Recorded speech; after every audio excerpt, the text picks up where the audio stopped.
Roman mengangguk, memberinya sebotol air, dan berkata, "Gubernur, tenangkan keterkejutannya, kami akan kembali sekarang." Jonathan saat ini, karena perasaan bertahan hidup setelah bencana menjadi sangat santai. Setelah bersantai, dia benar-benar merasa haus, jadi dia mengambil airnya, membuka tutupnya, dan meneguknya beberapa kali. Beberapa detik kemudian, wajahnya tiba-tiba berubah drastis. Dia menatap tajam ke arah adik laki-lakinya Roman yang duduk di kursi pengemudi, dan berkata dengan susah payah, "Roman, kamu meracuni air minumku?" Mendengar pertanyaan kakaknya, Roman menoleh untuk menatapnya, mencibir, dan berkata, Kakakku yang baik, jangan salahkan aku karena menjadi penggantimu yang kejam untuk Tuhan." "Apa?" Jonathan tertegun. Dia tidak pernah berpikir bahwa, sebagai gubernur salah satu dari 5 rumah gubernur militer, dan sebagai orang kepercayaan Tuhan yang paling terpercaya, dia akan memiliki pengganti. Terlebih lagi, dia bahkan tidak bisa membayangkan bahwa alternatif ini sebenarnya adalah adik laki-lakinya. Adiknya sendiri. Dia berseru dan bertanya, "Kapan kamu menjadi penggantiku?"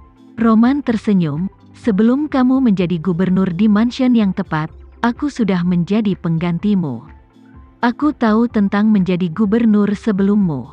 "Sialan," Jonathan meraung dengan marah, "kamu adalah saudaraku sendiri. Kau adalah saudara laki-lakiku sendiri yang aku saksikan tumbuh dewasa. Kau sudah siap untuk ini. Tapi kamu tidak pernah memberitahuku selama bertahun-tahun." Roman bertanya balik, "Mengapa aku harus memberitahumu? Ini adalah misi rahasia yang diberikan kepadaku oleh Tuhan.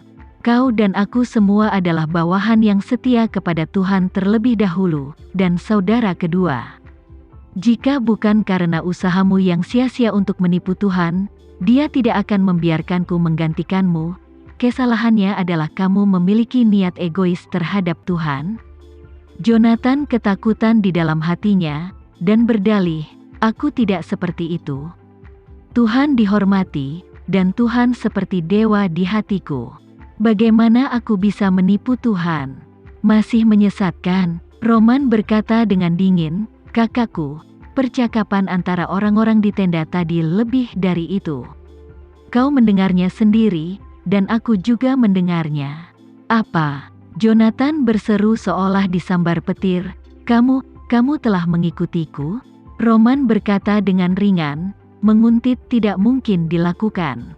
"Pertama, sebagai penggantimu, aku tidak hanya harus siap untuk menggantikanmu setiap saat, tetapi aku juga harus memberitahu Tuhan semua informasi yang aku hubungi secara real time, untuk mencegahmu menyembunyikan apapun dari Dia." Lalu, dia memandang Jonathan dan berkata dengan ekspresi dingin, "Kakak, jika kamu dengan jujur melapor kepada Tuhan dan mengaku bersalah tentang masalah hari ini, Tuhan mungkin masih melihat keluarga Rator kita dan kamu selama bertahun-tahun. Di hadapan kerja keras, Dia bisa menyelamatkan hidupmu, tapi kamu bingung, kakak? Apakah kau lupa 3 hukum besi dari Black Mamba? Mereka yang tidak mematuhi perintah akan dipenggal, pengganggu dipenggal, kejahatan menipu raja adalah kematian."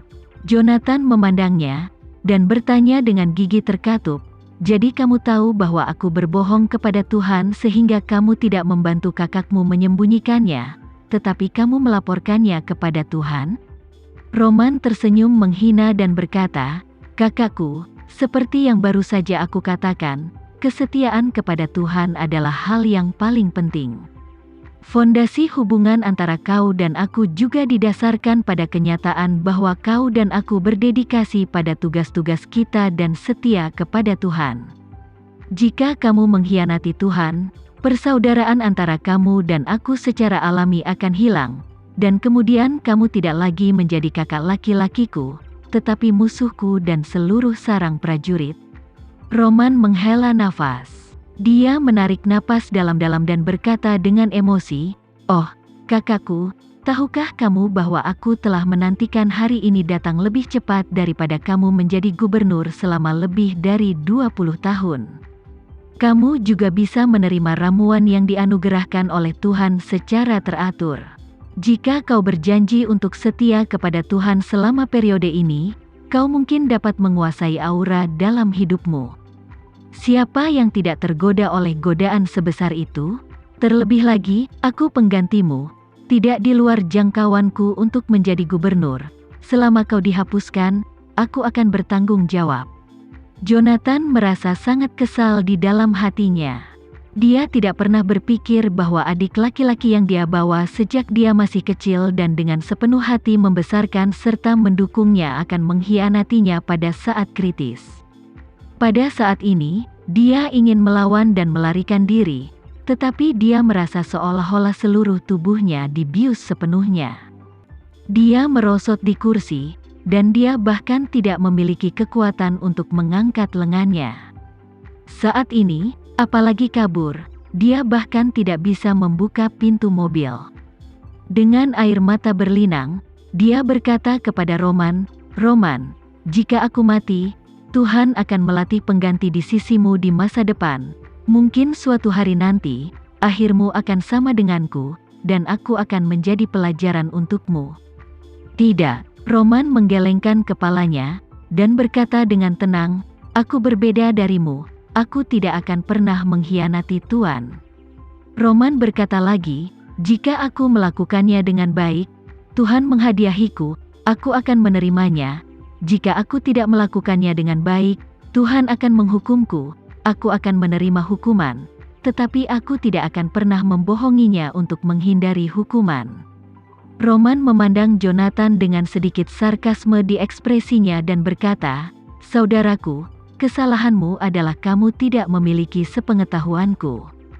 Kau telah menjadi gubernur untuk waktu yang lama, berpikir bahwa kau benar-benar memiliki semua tangan dan mata, dan tipuan kecilmu benar-benar dapat menipu Tuhan, tetapi kenyataannya, kamu tahu Tuhan tahu segalanya tentang itu. Bahkan jika aku tidak memberitahu Tuhan, mungkin ada pengganti nomor 2 dan pengganti nomor 3 yang akan memberitahu Tuhan. Bahkan jika aku tidak membunuhmu, mereka akan menemukan kesempatan untuk membunuhmu dan aku. Ayo bunuh bersama." Jonathan terkejut, lalu tertawa sedih, mengangguk, dan berkata, "Baiklah, kamu lebih pintar dariku, lebih tegas dan ganas dariku. Aku bertanya pada diriku sendiri, jika aku tahu kamu mengkhianati Tuhan, aku pasti akan menemukan cara untuk melindungimu. Jadi aku yakin bahwa aku akan mati di tanganmu hari ini. Aku tidak berharap kau membiarkanku pergi, aku hanya memintamu untuk menjaga adik ipar dan keponakanmu dengan baik untukku." Roman tertawa, dia tersenyum, "Saudaraku, mengapa kamu tidak memintaku untuk sesuatu yang lain?" Ekspresi Jonathan menjadi dingin, dan dia berkata, "Roman, apa maksudmu? Apakah kamu bahkan tidak membiarkan istri dan anak-anakku pergi?" Roman mengangkat bahu tak berdaya dan berkata, "Saudaraku, meskipun aku ingin menyelamatkan istri dan anakmu, Tuhan tidak akan setuju. Kau tahu gayanya dalam melakukan sesuatu.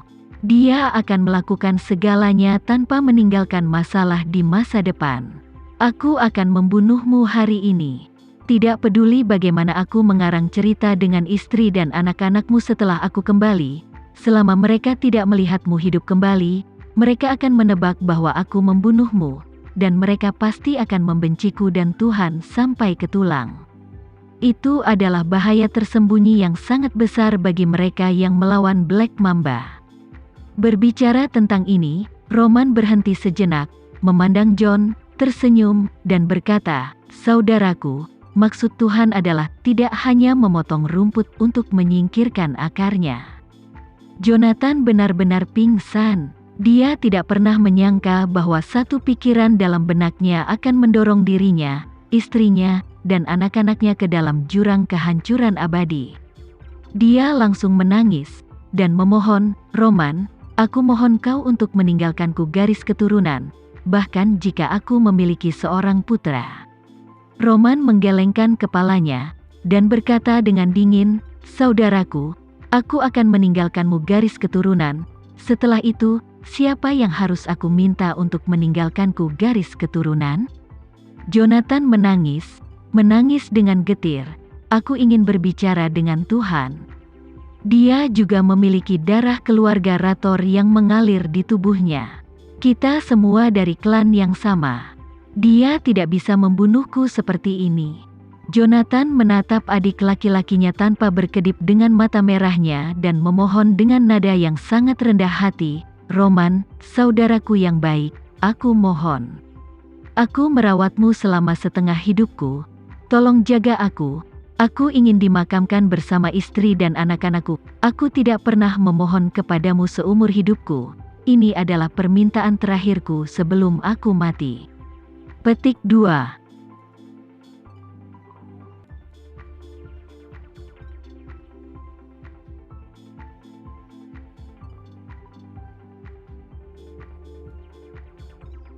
Sekian dulu ya video kali ini. Kita lanjutkan lagi videonya di lain waktu.